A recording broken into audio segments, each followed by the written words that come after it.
I'm just going to close it out now for thanking everybody that came out, both in person and online, especially the presenters who took the time to kind of throw some comments down there and share their thought about where we need to be going, what we need to be doing for this digital engineering component. Let's go to the next chart. I think it's all just kind of easy. So I do want to remind everybody that there is an online survey. That whatever comes out of that online survey is going to influence the follow-on workshops that we have. So if you have a specific interest in a specific topic, you can pick one of them or you can suggest your own.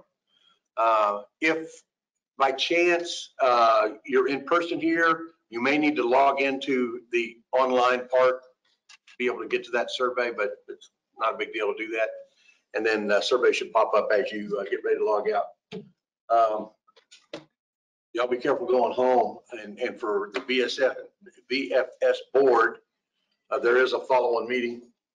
So Jerry, don't mind, please.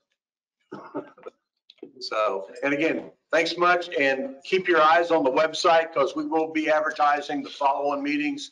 We will be getting in touch with you if you're interested in a certain topic. Appreciate everybody coming out today. Thanks.